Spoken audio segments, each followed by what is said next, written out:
Bueno, ahí se arrancó hace 2 clases a la zona de Canaán a poder estudiar. Y como veíamos, ¿no es cierto? La zona de Canaán es una zona muy importante en el estudio bíblico. Antes de avanzar en el contenido de la materia, vamos a recordar un poco por qué estamos estudiando esto, ¿sí? ¿Se acuerdan cuáles eran las debilidades de la arqueología? ¿Quién se acuerda? Lo vimos en el periodo pasado ya. ¿Alguien se acuerda? Habían dos debilidades de la arqueología. ¿Quién se acuerda? A ver, Sebas.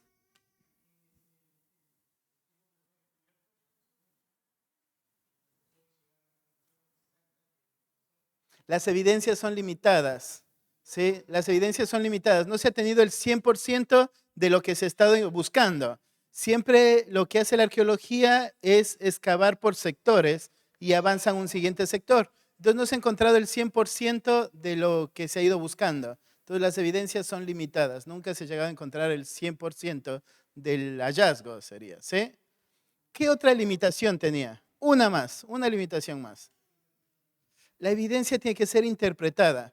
Cuando pensamos en la interpretación de los hallazgos, hay dos escuelas dentro de la arqueología, que está la escuela minimalista y la escuela maximalista. ¿Sí? Toman este nombre por la cercanía que tienen a la escritura. Entonces está la escuela maximalista, que es los que toman un mayor acercamiento a la escritura.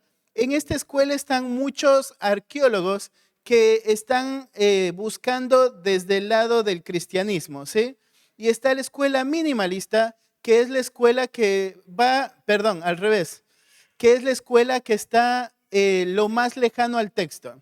Entonces, la escuela maximalista lo que piensa es, si no hay hallazgos, ellos no serían los cristianos, los otros son los cristianos. Los maximalistas lo que piensan es, si no hay hallazgo, no es verdad, ¿sí? Entonces lo que ellos hacen es usar la arqueología como un método para desacreditar la historicidad de la escritura.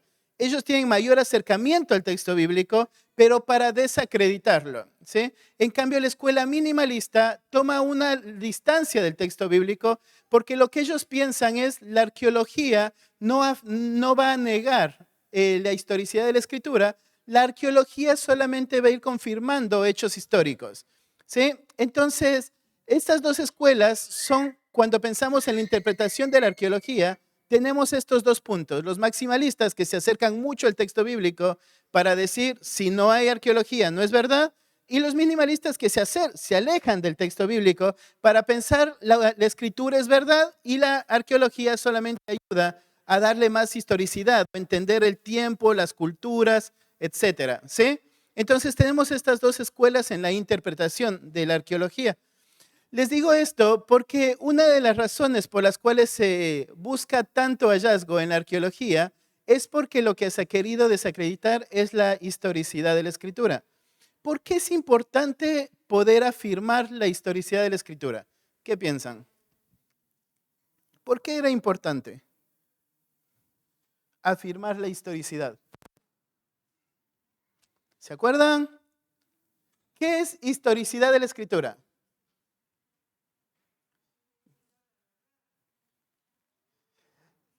Más o menos, porque nuestra verdad no tiene que ser verificada. Nosotros creemos que la escritura es la verdad, ¿sí? Entonces no creemos porque ha sido verificada, creemos porque es la verdad. ¿Qué sería la historicidad de la escritura?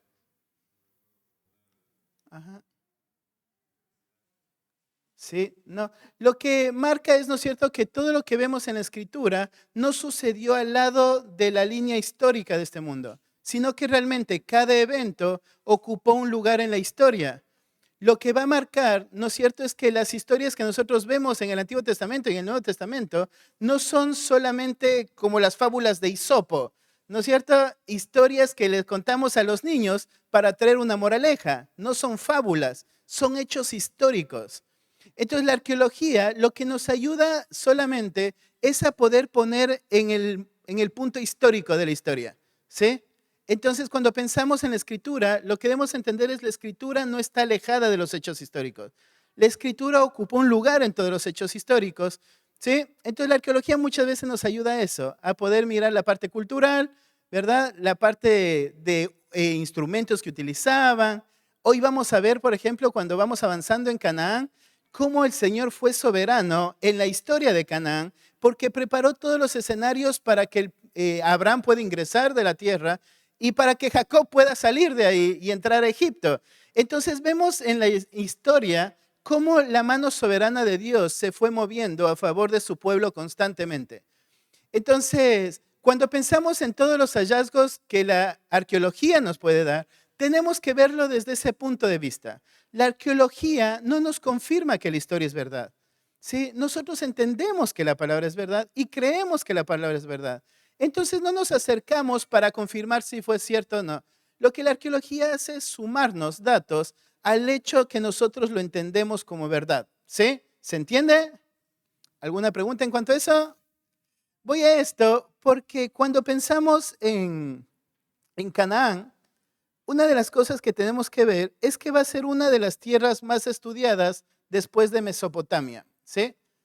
Ahí el periodo pasado estuvimos viendo acerca de Mesopotamia y todos los hallazgos arqueológicos que hubo y todas las luchas que tuvo, ¿verdad?, la arqueología en desacreditar que existían ciertas ciudades, que existieron ciertos eventos, ¿sí?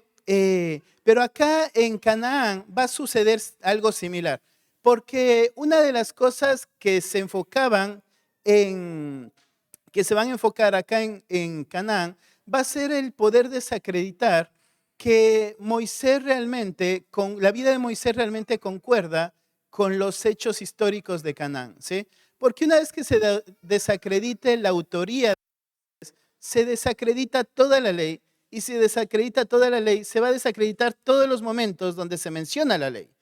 Entonces, si ustedes ven la mayoría de hallazgos arqueológicos o los videitos de National Geographic, de la mayoría de videitos que muestran, es solamente de las historias del Antiguo Testamento en su gran mayoría, ¿sí? Y mucho en cuanto a la autoridad de Moisés. Si realmente lo que Moisés contó en esa época concuerda con lo que existía en la época.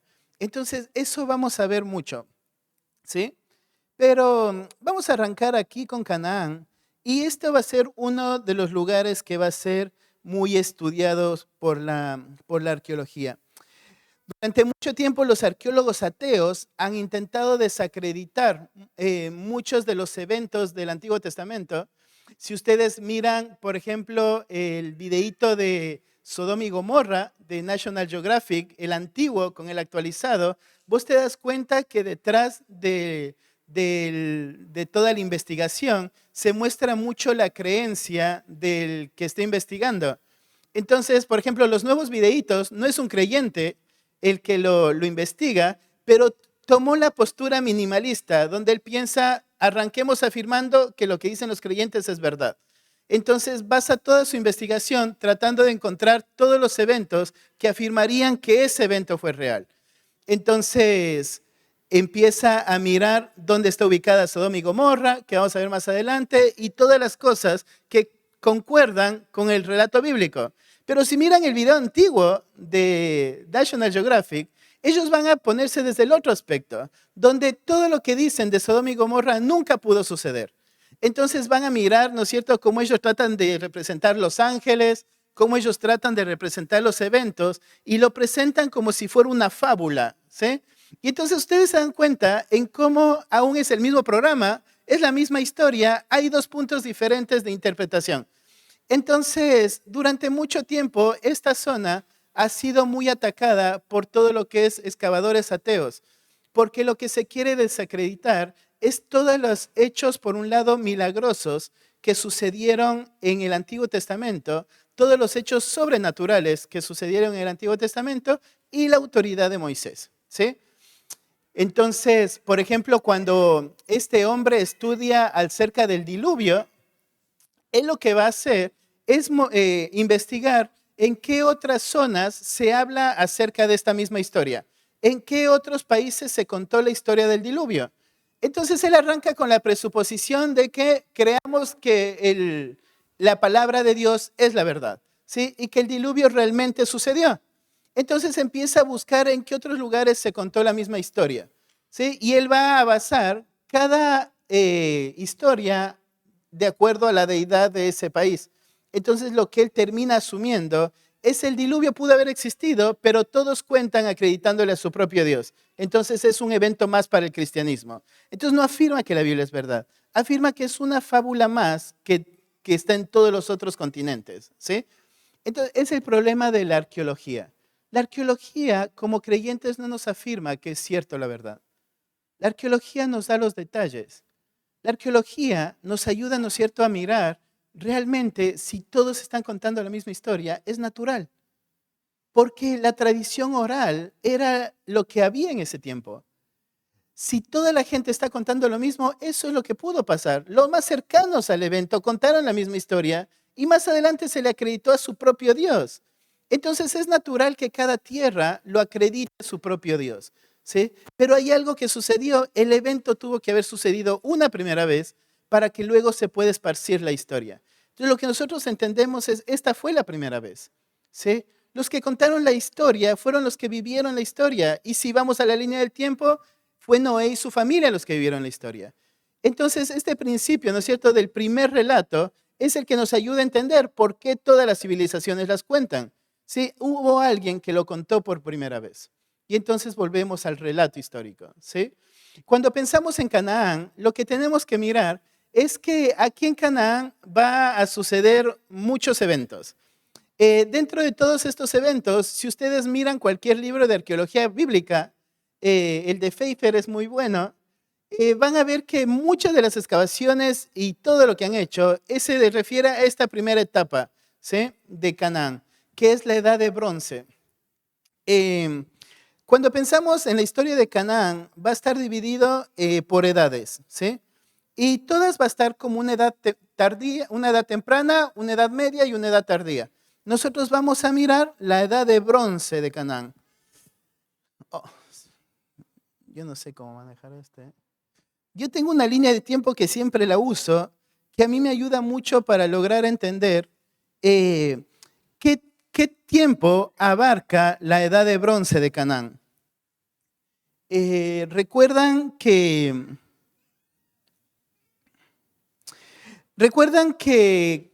cuando estuvieron viendo se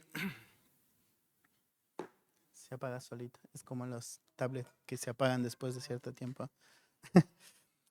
Cuando pensamos en la edad de Canaán, tenemos que pensar en la edad de bronce, más o menos que abarca el tiempo un poco antes del nacimiento de Abraham hasta el periodo antes de que arranquen los reyes, ¿sí?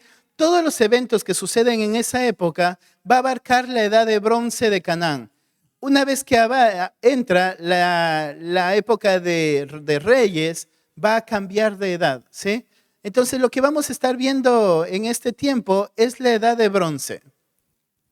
Que la edad de bronce arrancaría... ¿Se pudo? Si no, no hay problema, seguimos. La edad de bronce antigua abarca desde el 3300 al 2200. La edad de bronce media arranca del 2200 al 1500 y la edad de bronce tardía del 1500 al 1200. Entonces, toda la edad de bronce abarcaría desde el 3300 al 1200 antes de Cristo. Esto significa de unos años antes del nacimiento de Abraham, aproximadamente Abraham, vieron el primer apunte, nació en el 2166, ¿sí? Abarcaría hasta la época previa a los jueces, ¿sí? Entonces, previa a pasado la conquista, justo para la época de los jueces, donde el pueblo de Israel va a pedir, ¿no es cierto?, que tengan un rey como los otros pueblos. Entonces, vamos a ver que toda esa es la época del bronce, de edad de bronce. Se llama edad de bronce. Vamos a intentar una vez más. Si no, lo dejamos. Abandonamos la tecnología. Ahí está. Miren, es mi línea de tiempo que uso cada vez. Capaz no se llegue a entender mi letra, pero está ahí. Cuando pensamos en las fechas que podríamos poner desde la creación hasta el primer evento histórico que podemos establecerlo con fecha, sería, ¿no es cierto?, desde la creación hasta Abraham, que sería el primer dato que sí podríamos establecer una fecha aproximada. Entonces, Abraham, la fecha aproximada de nacimiento es en el 2166. La edad de bronce arrancaría desde la época previa al nacimiento de Abraham hasta aproximadamente la época de los jueces, cuando arranca ya, antes de que arranque el reinado de Saúl. Toda esta época va a ser llamada la edad de bronce. Se va a conocer como la edad de bronce por el material que van a usar para trabajar. Se van a volver muy expertos en el uso del bronce, tanto para herramientas como para armas. Una de las características de esta edad en la época de Canaán es que ellos van a empezar a desarrollar en todo este periodo la habilidad militar, que como conocemos, ¿no es cierto?, en las historias bíblicas, el pueblo de Israel no fue algo que tuvo desde el principio. El pueblo de Israel fue muy hábil en agricultura, mucho más adelante va a ser muy hábil en la ganadería y se va a caracterizar por esto, ¿verdad? Se va a volver una característica de los hombres de Dios, el cuidado de las ovejas. Pero cuando pensamos en la época inicial de la tierra de Canaán, va a ser una tierra muy rica en la parte de la agricultura. Y poco a poco van a ir creciendo en esta parte de formación militar. Ellos se van a volver expertos en poder recolectar el bronce y fundirlo, dándole muchas más comodidades para la vida diaria y un nuevo poder militar.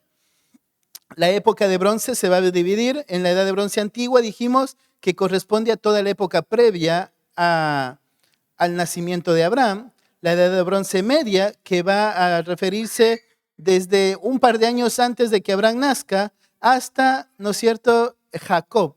Cuando pensás en Jacob, arrancaría la edad de bronce tardía, porque va a ser, perdón, la edad de bronce media estaría terminando, porque va a haber un desfasaje en la historia de Canaán. Canaán, cuando está por entrar a Abraham, Canaán va a sufrir una crisis económica muy grande y todo el punto social y económico como cultura va a decaer, que esto va a hacer que cuando Abraham entre, nosotros no tenemos ningún relato, por ejemplo, de que Abraham haya vivido en una casa. ¿Cómo fue la vida de Abraham en esa época? ¿Cómo? Carpas, en tiendas, ¿sí? ¿Cómo fue la vida de Isaac? En tiendas. ¿Cómo fue la vida de Jacob? En tiendas. Y cuando Jacob estaba por salir, se caracterizó de una hambruna nacional, ¿verdad? Que ocupó mucha parte también de Canaán. Y después de esta hambruna, cuando Jacob sale hacia Egipto, la tierra de Canaán va a resurgir. Entonces, todo ese tiempo hizo posible de que ellos puedan vivir en carpas, en tiendas, ¿sí?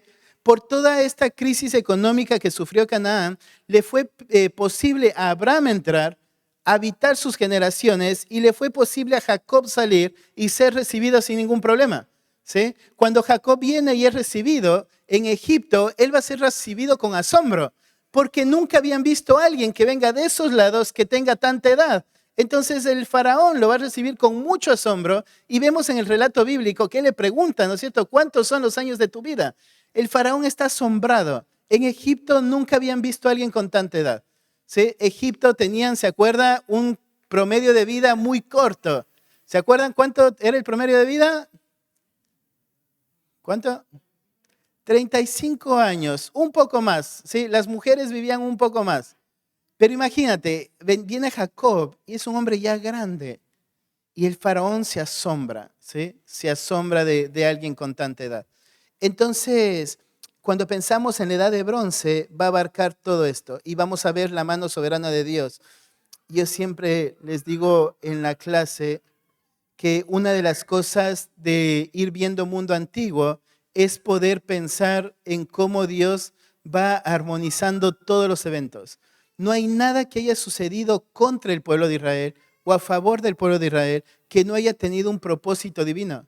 Cuando vos miras toda la historia, todo lo que sucede alrededor de Israel, vos miras este Dios soberano y este Dios providente. No solamente que controla todo lo que sucede, sino que cada cosa que sucede, aun lo que los enemigos hacen, Él está usando para cumplir los propósitos en su pueblo. Y vamos a ver eso aquí en la historia de Canaán. Vamos a mirar, ¿no es cierto?, cómo Dios va avanzando en sus propósitos y en establecer el pueblo que Él quería formar. Entonces dijimos, la edad de bronce tiene 3 tiempos, muy fácil de memorizar. Edad de bronce antigua, edad de bronce media y edad de bronce tardía. Edad de bronce antigua del 3300 al 2200. Edad de bronce media del 2200 al 1500. Y edad de bronce tardía del 1200 al 1500. ¿Sí? Una de las características destacadas de esta época de la Edad de Bronce va a ser la ocupación de la tierra. Cuando pensamos en la tierra de Egipto, ¿se acuerdan que Egipto tenía paredes naturales que permitió que Egipto se desarrolle mucho más rápido y se desarrolle con una cultura propia? Egipto era muy difícil que los otros pueblos le invadan por todas las paredes naturales que tenían, entonces avanzó mucho más rápido como civilización. Mesopotamia se formó, ¿no es cierto?, al lado de los ríos y avanzó muy rápido como civilización y avanzó con una cultura muy natural, muy propia. Pero Canaán se encontraba en una zona de tránsito. Entonces esta época, la edad de bronce para Canaán, va a ser una edad donde ellos, la característica de esta edad de bronce, va a ser la ocupación de los territorios. Canaán va a crecer y va a desarrollarse muy rápido, pero va a desarrollarse con esta característica, ¿no es cierto?, de una mezcla de culturas. No se va a desarrollar como Egipto, que tenía un sistema propio civil, un sistema propio de lengua, ¿no es cierto?, su ejército bien establecido. Canaán se va a desarrollar formado de diversas culturas, ¿sí? Y lo vemos, ¿no es cierto?, en la escritura más adelante para la edad de bronce media. Vamos a ver, ¿no es cierto?, que están todos los jebuseos, los amorreos, todos los eos, ¿no es cierto? Vemos que es una mezcla de culturas y cada cultura con su característica propia, con su habilidad propia. Porque esto era Canaán. Cuando pensás en la edad de bronce de Canaán, tienes que pensar en un pueblo que se está estableciendo, pero se está estableciendo diferente de los otros pueblos, porque va a venir en una zona de tránsito y va a ser caracterizado por ocupar las tierras, ¿sí? La gente va a venir y se va a sentar. Esto hace que políticamente se desarrolla muy rápido, ¿sí? En cuanto a civilización, se va a desarrollar muy rápido. Pero asimismo, al no haber gobiernos centralizados como en las otras 2 civilizaciones, Canaán se va a venir muy rápido abajo, pero va a permitir la entrada de Abraham. En el año 3000, Egipto estaba ya unificándose como nación y Egipto tenía una presencia militar ya muy considerable. Cuando ustedes miran, ¿no es cierto?, hay varios relatos, en un relato principal, ¿no es cierto?, el de Faraón Necao, Egipto se iba a convertir como en este ejército de ayuda para las otras civilizaciones, porque Egipto se venía desarrollando de forma muy rápida.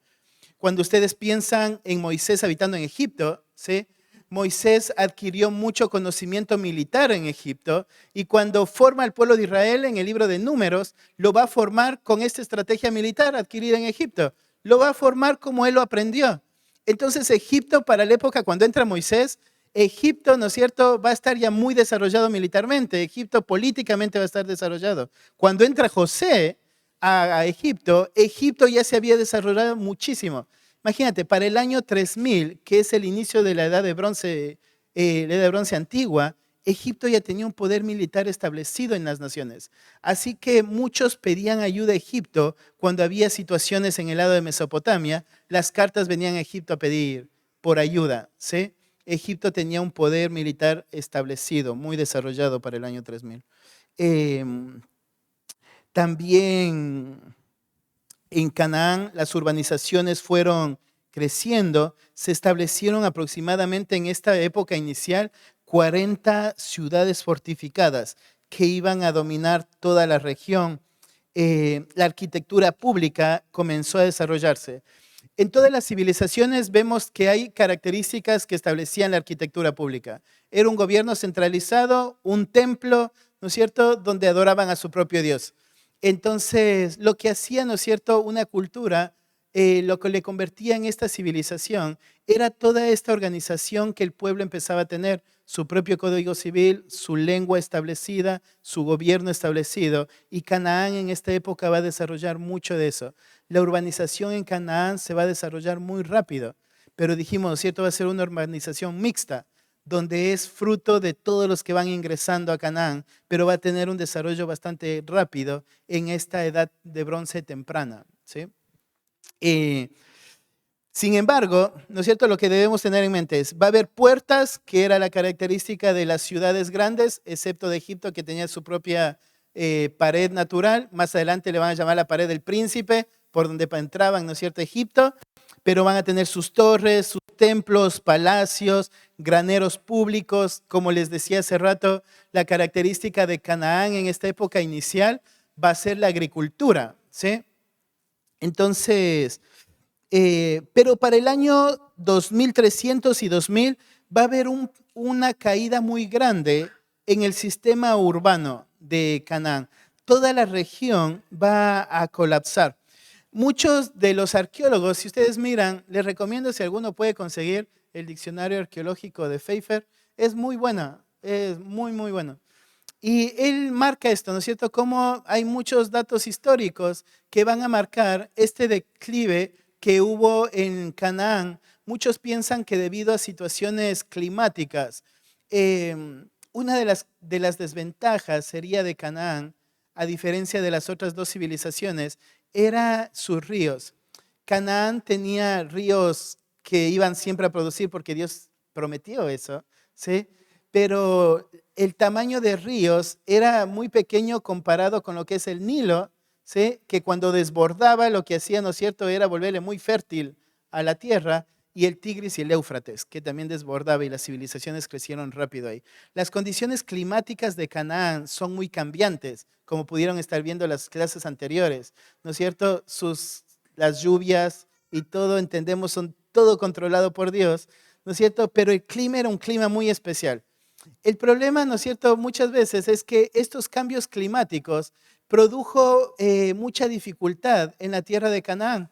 Y muchos piensan que para este año, 2300 al 2200 aproximadamente, hubo una caída debido a estos cambios climáticos, porque dijimos lo que les sostenía principalmente en esa época era la agricultura. Así que muchos piensan que toda la sociedad se vino abajo debido a estos cambios climáticos. Para esta época ya va a estar, ¿no es cierto?, va a Dios permitir que Abraham sea llamado, y para la época en la que entra Abraham, va la ciudad a haber decaído, el sistema urbano va a haber decaído, no había un código civil que gobierne Canaán, y entonces eso va a permitir que Abraham pueda ingresar. El sistema urbano se va a levantar nuevamente recién para el año 1900 aproximadamente. Esto permite que todo el tiempo que estuvieron, ¿no es cierto?, Abraham, Isaac, Jacob en la tierra de Canaán haya sido posible para ellos habitar. Y entonces por eso no nos debe llamar la atención cuando vemos la narrativa bíblica, por qué para Abraham y José, Abraham y Isaac, se les hacía muy fácil moverse a Egipto, ¿sí? Ellos iban y venían. Ellos entendían, ¿no es cierto? Había una situación real en Canaán, había una situación real en Egipto. Egipto era muy próspero. Egipto siempre pudo ayudar a las otras naciones. Era el lugar donde cualquiera comerciante o entendido del negocio podía ir, porque sabía, ¿no es cierto?, Egipto son los que vienen prosperando, son los prósperos hoy.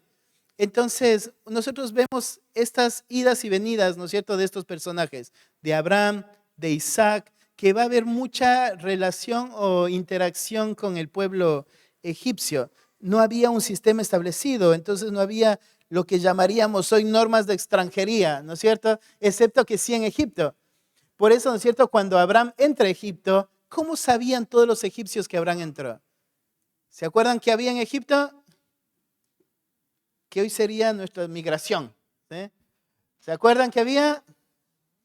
¿Qué? No, no había aduana, la aduana no. Un nombre tenía, recuerden, ¿se acuerdan algo de Egipto? La pared del príncipe, ¿sí? Entonces todos tenían que pasar por ahí para entrar.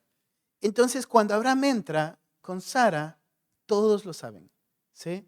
Todos lo saben, se va a correr la voz, ¿no es cierto? 2 asiáticos vinieron, ¿sí?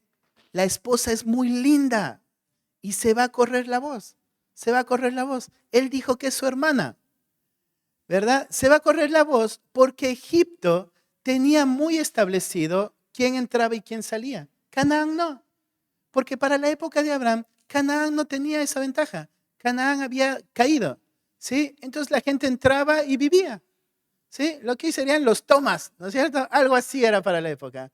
Llegaban, su tienda, vivían sin ningún problema. Nos damos cuenta que esto es real porque cuando Sara muere, Abraham, ¿a quién pide ayuda? ¿Se acuerdan? ¿Quién ayuda a Abraham cuando Sara muere?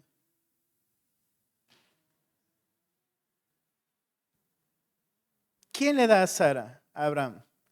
Es su primer contacto con los hititas de Abraham, ¿no es cierto? Porque ellos son los que están más organizados que Canaán para esta época. Entonces nosotros vemos, ¿no es cierto? Hay esta decadencia en Canaán. Nosotros vemos, Abraham no tiene nada, ¿sí? Isaac no tiene nada.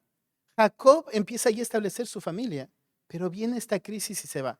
Entonces vemos esta edad de bronce muy marcada en Canaán, muy marcada, ¿sí? Porque una vez que Jacob entra a Egipto, parece, ¿no es cierto?, que no nos cuenta nada más la Biblia de Canaán. Y cuando volvemos a Canaán, ¿verdad? Ya están los reyes y está, ¿no es cierto?, está creciendo un pueblo. Pues, pero ¿cómo? ¿En qué momento? Estaba la ciudad toda decaída y de que sale a que vuelve ahora está todo un imperio para gobernar, ¿verdad? Ahora piden un rey y hay una ciudad para gobernar. ¿Cómo? Porque a partir del 1900, Canaán se va a levantar nuevamente y va a establecer muy rápido un sistema, ¿sí? Se va a volver a establecer como civilización y va a crecer muy rápido. Que cuando el pueblo de Israel vuelve a salir, cuando sale de Egipto, ya no sale a un Canaán de como era cuando ellos salieron de Canaán. Salen a un Canaán establecido, que ha crecido, un Canaán urbanizado, que ahora dicen, denos un rey, ¿sí? Como todas las otras naciones lo tienen. ¿Se entiende? ¿Sí? Entonces, la historia es muy importante por eso. Entonces, ahí logras entender qué implicó para Abraham la salida de su lugar para ir a Canaán, ¿verdad? Imagínate, ¿se acuerdan el llamado de Abraham? Dice que Dios lo llama y ¿a dónde tenía que ir? A donde Él le mostrare. Cuando llega a Canaán, ¿qué es lo que dice la Biblia acerca de Canaán? ¿Se acuerdan? ¿Quieren mirarlo ahí en su Biblia? ¿Cuál es la característica que nos da de Canaán?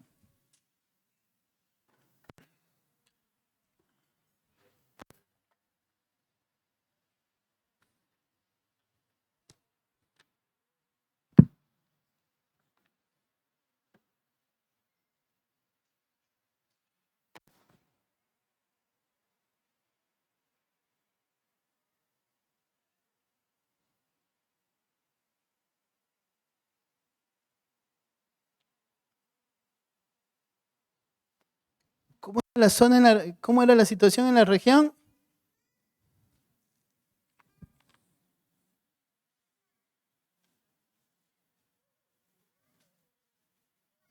¿Lo encontraron? Génesis 12.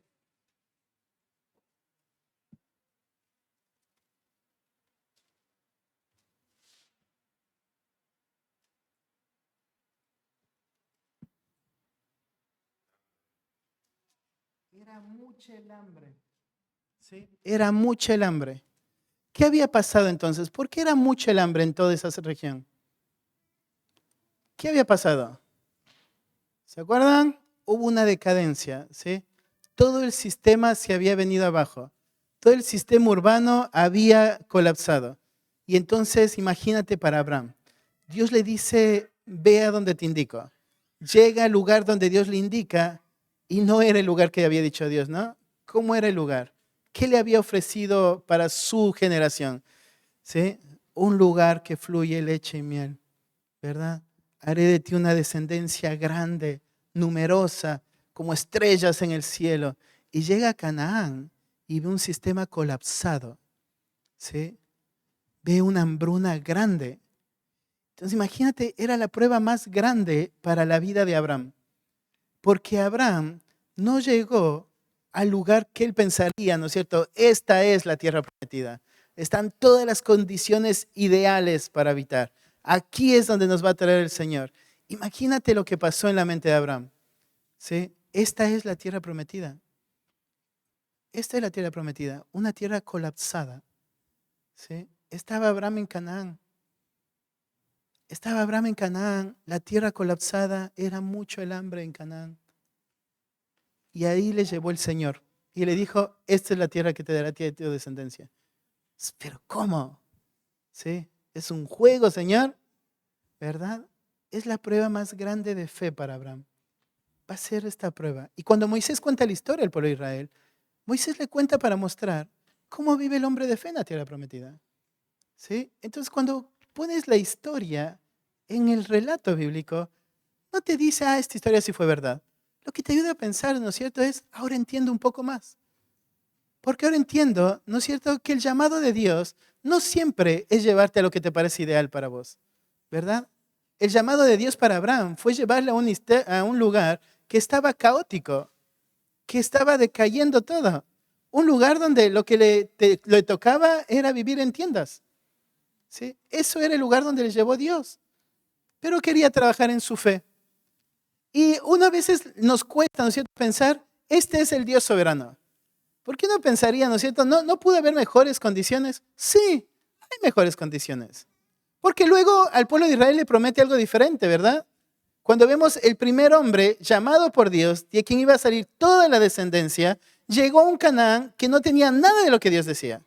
Pero luego cuando habla Moisés al pueblo de Israel, le dice que le va a llevar a un lugar que iba a habitar ¿dónde? ¿En tienda? ¿Iba a habitar en tiendas?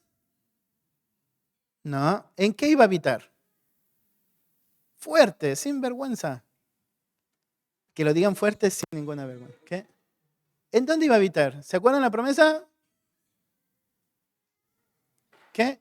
Murmuran nada más. Fuerte, susurran, no murmuran, susurran, fuerte. ¿Dónde iba a habitar? No, el pueblo de Israel. ¿Dónde iba a habitar cuando entró a la tierra prometida? Casa que ellos no construyeron. ¿Y qué iban a comer? Que ellos no sembraron. Imagínate, y ahora les está contando la historia de un hombre que llegó a un lugar donde no había nada de eso. ¿Sí? Y aún así la fe fue probada. Entonces Moisés sabe lo que hace, ¿no? Dios le guió a Moisés. Y entendemos, por esta razón Moisés contó esta historia. Estaba contando de la primera vez que el hombre, de quien salieron todos ellos, llegó a la tierra que Dios les había prometido. Y le trajo en esta circunstancia, en una circunstancia de decadencia. No tenían dónde vivir, no tenían qué comer. Y Dios ahí probó su fe. Ahora ellos tenían que entrar a la tierra que les había prometido, donde tenían todo lo que Él no tenía, y Dios les iba a dar mucho más de lo que Él no tenía. No había ninguna crisis de hambre, pero tenían que también probar su fe, porque ellos tenían que recordar que lo importante de esto era el Dios que les llevó ahí. Porque dice, y habitaréis y comeréis y adoraréis a Jehová tu Dios, por todo lo que Él ha dado. Entonces, la historia nos ayuda a añadir estos detalles que nos ayudan a entender la bondad de Dios. Nos ayudan a entender la soberanía de Dios. Entonces, cuando pensás en todos estos eventos que van sucediendo en esta época, vos lo que tenemos que pensar es, no fue la época más favorable para el pueblo de Israel. No fue la época más favorable para Abraham ni para Isaac. No sería el lugar donde quieres hacer criar a tus hijos, ¿no es cierto? No sería el lugar donde dices, bueno, aquí plantemos la tienda, ¿sí? Porque era una zona que en este tiempo estaba mal económicamente, estaba mal en urbanización, pero era donde Dios lo quería tener, ¿sí? Entonces, la edad de bronce va a tener esta característica. Para el año 2000 a 1900, dijimos, nuevamente ciudades se van a empezar a levantar en Canaán y va a terminar la reurbanización para el siglo siguiente. Entonces, para el año, ¿no es cierto? ¿Dónde está mi línea de tiempo?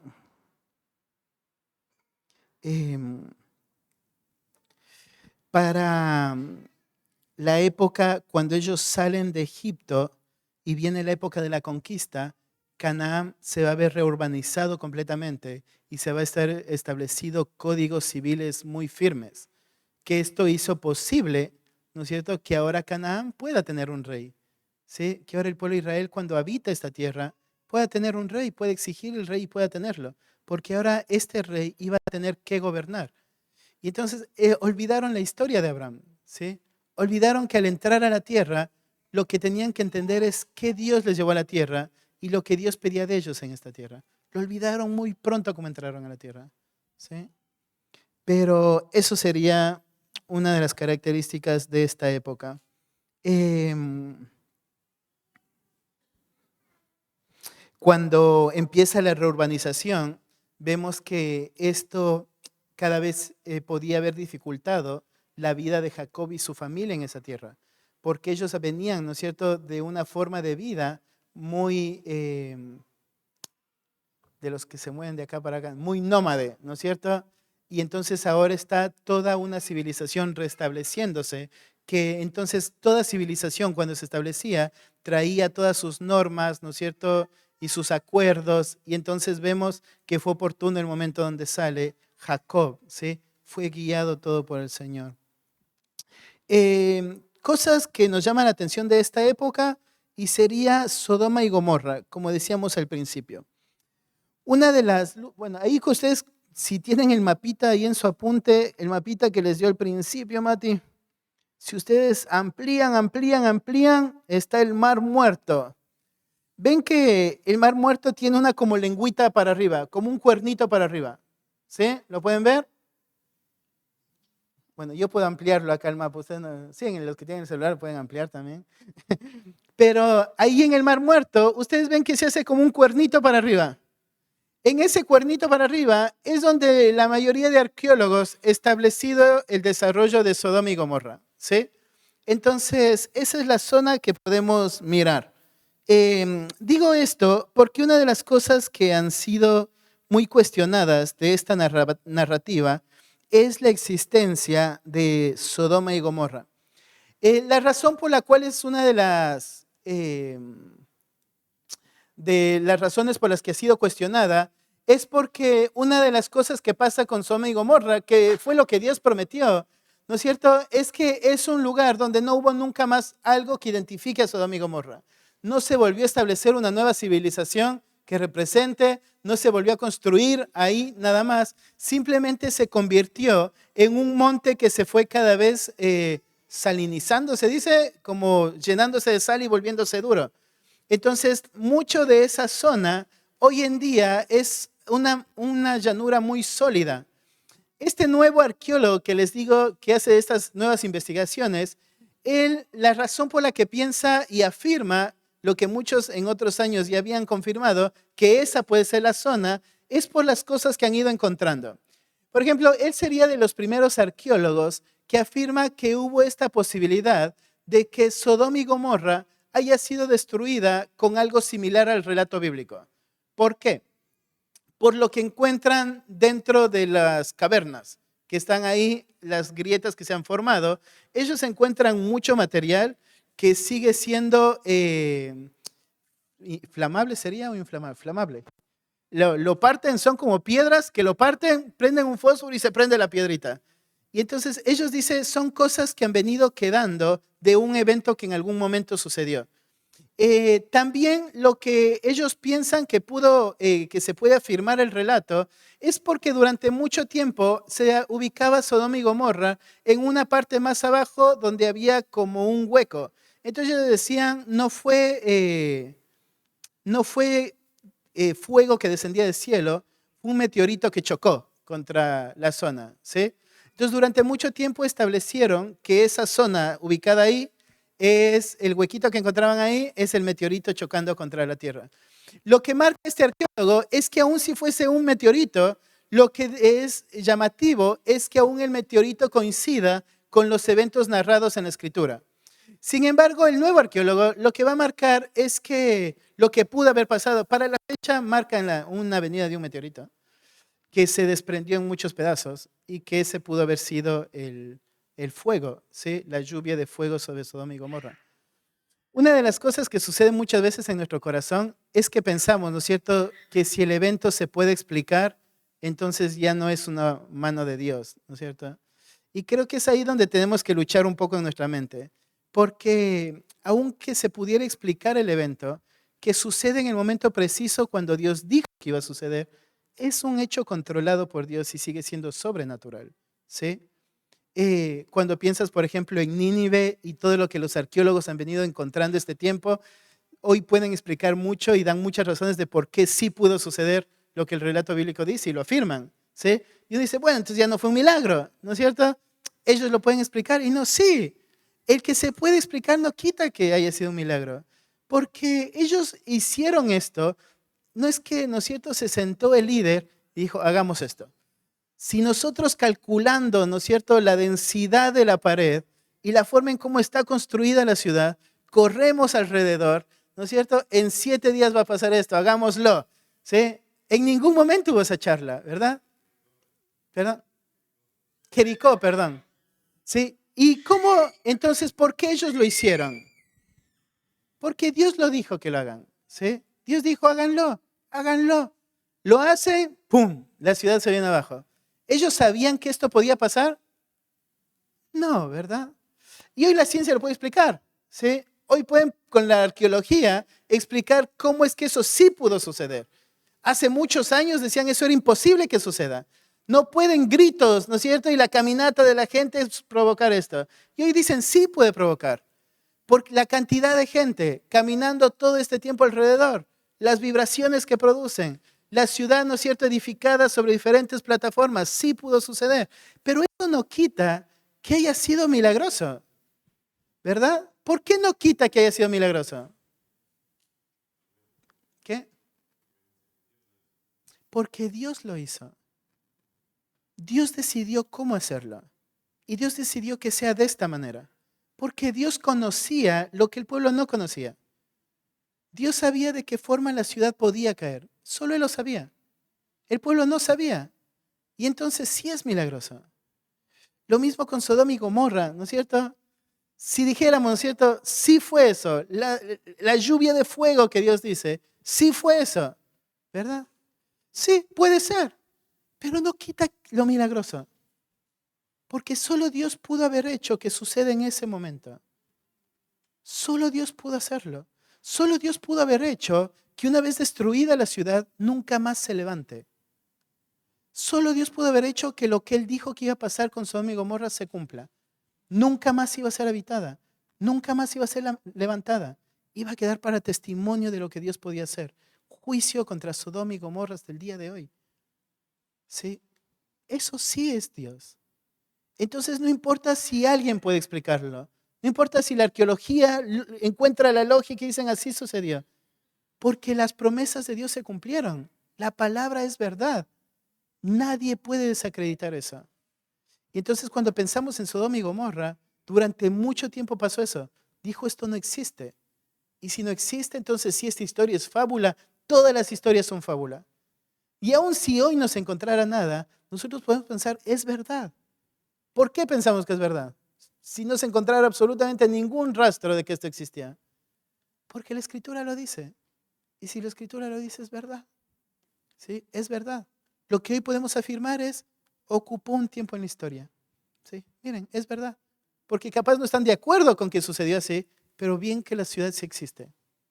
Entonces no es una fábula. Ahí está la ciudad. ¿Sí? Para ellos lo pueden ver. Pero nosotros lo creemos, porque creemos que la verdad es verdad. ¿Se encuentra el hallazgo o no? La verdad es verdad. ¿Sí? ¿Alguna pregunta hasta ahí? No hay mucho que preguntar. Fuerte.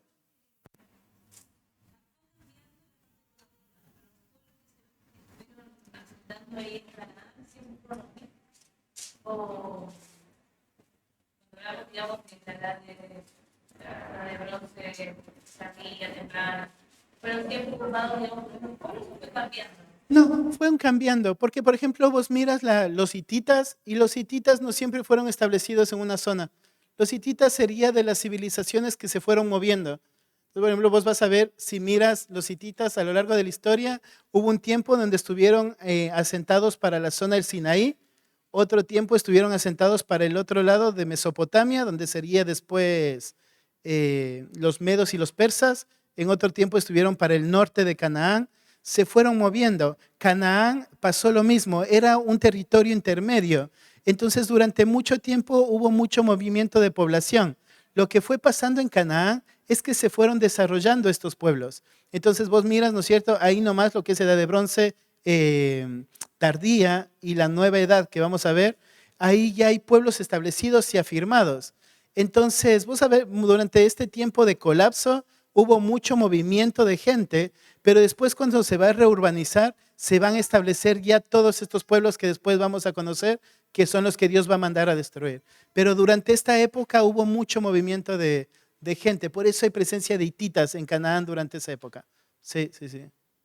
Sí, hubo mucho movimiento de gente para esa época. Sí, cuando va a terminar. Llega la maldad, digamos, que nos puede Claro, se van afirmando ya como pueblo. Para esta época colapsa todo y después se van a ir afirmando y estableciendo. No significa que no hayan estado ahí, pero se van a ir afirmando como pueblos. Sí, sí, sí, sí. ¿Alguna otra pregunta?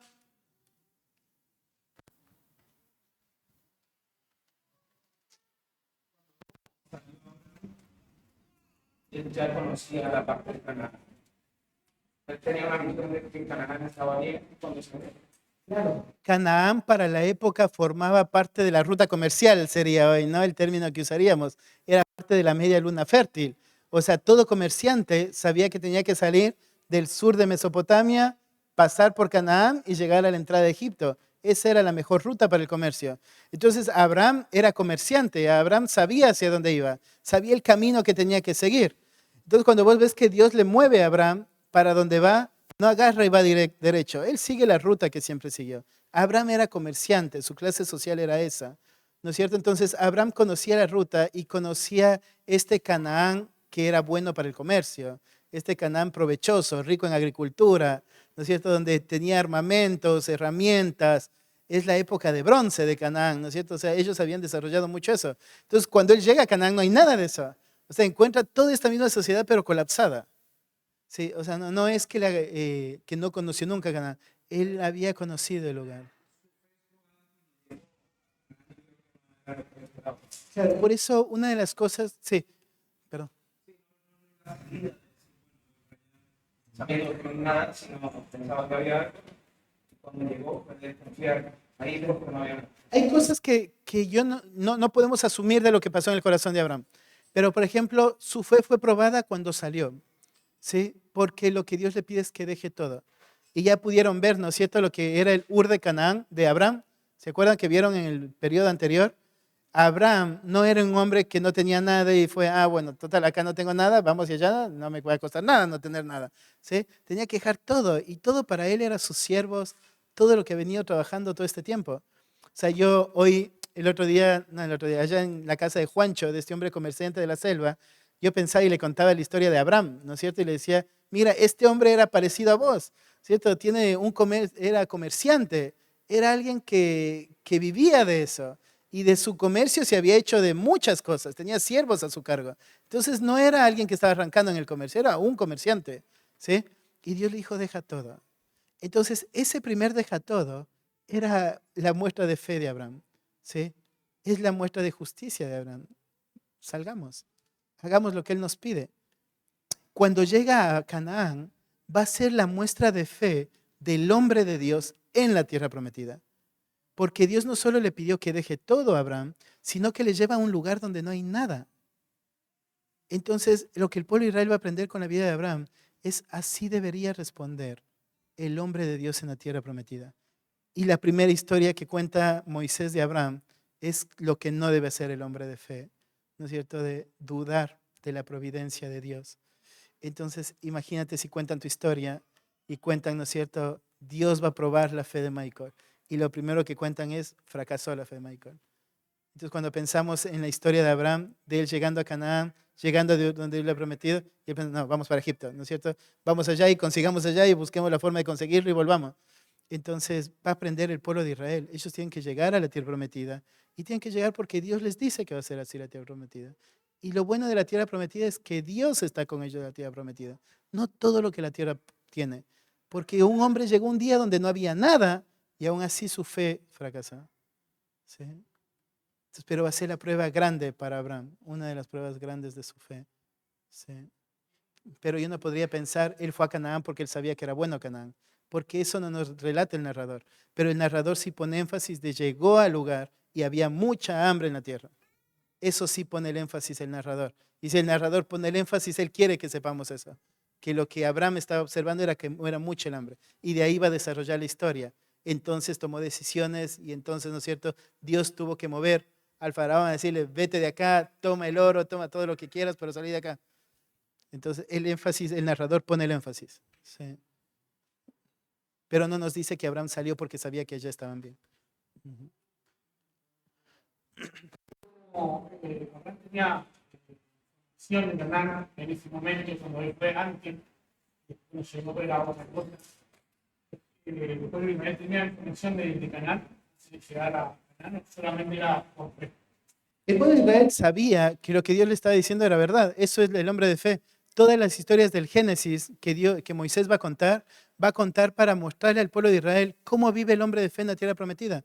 Cuando ustedes ven los relatos de Abraham, de Isaac, de Jacob, tienen ese propósito, mostrar cómo el hombre de fe tiene que vivir en la tierra prometida.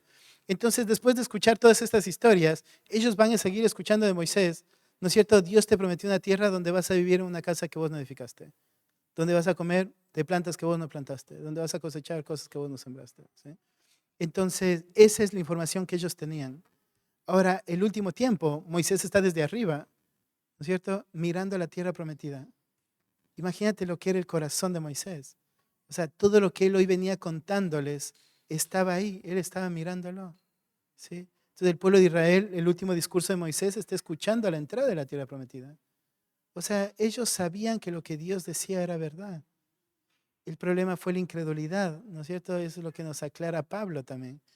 O sea, la fe no es yo voy porque veo, ¿sí? O sea, ellos tenían que creer en lo que Dios les decía porque Dios les decía, ¿sí? Era mejor que haber ido. Porque uno podría pensar, ¿no es cierto? Ah, Abraham fue porque él conocía, ¿sí? Pero no, o sea, la fe es voy y listo. O sea, vos ves que no fue un Abraham que decidió volverse a Egipto, que dijo, ah, no, Egipto está mejor, quedémonos en Egipto. ¿Sí? Fue un Abraham que fue, aprendió la lección, volvió a Canaán y se quedó en Canaán. Se quedó él, su hijo, su nieto, y decía, ¿no es cierto? Les prometió, hay algo mejor, hay algo mejor. Nosotros esperamos esa ciudad edificada por Dios, hay algo mejor.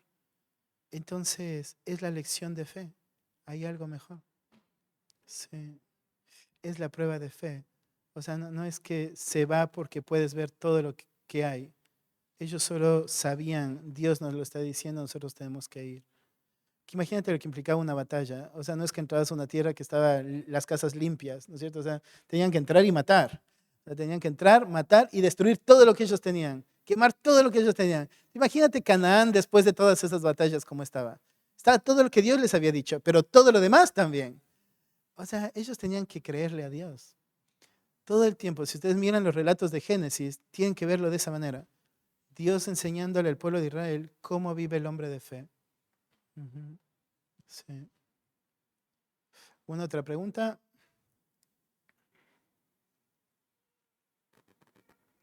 ¿No? ¿Terminamos? ¿Terminamos? ¿Oramos? Padre, gracias Señor te doy en esta mañana. Padre, yo te alabo Señor porque tu historia nos recuerda lo bueno que tú eres Señor. La historia nos recuerda tu poder soberano Señor, no solo para mover corazones, sino que aún toda la historia está bajo tu control y dominio Señor. Padre, nos trae mucha paz esto Señor porque podemos ver nuestra vida y podemos saber que tú no te equivocas porque nunca te equivocaste, Señor. Porque eres un Dios perfecto, Padre. Todo lo hiciste hermoso, Señor, en tu tiempo, en tu voluntad. Padre, toda la historia, Señor, responde a ti, te da la gloria a ti, Señor. Padre amado, cada evento, cada suceso pequeño aún, Señor, como este, Padre, de pueblos levantándose y pueblos destruyéndose, Señor, solamente son para cumplir el propósito de tu voluntad, Señor. Te pedimos, Padre, que nos ayudes, Señor, a mirar tu palabra y saber que eso es suficiente, Señor. Lo que tu palabra dice, porque todo lo demás, Señor, todo lo demás lo controlas tú, Padre. Danos valentía para obedecerte, Señor, más allá de de lo que podemos ver y las circunstancias, Señor. Danos valentía, Señor, para poder obedecer tu verdad, porque es tu verdad, Padre. Te lo pedimos, Señor, en el nombre de Jesús. Amén.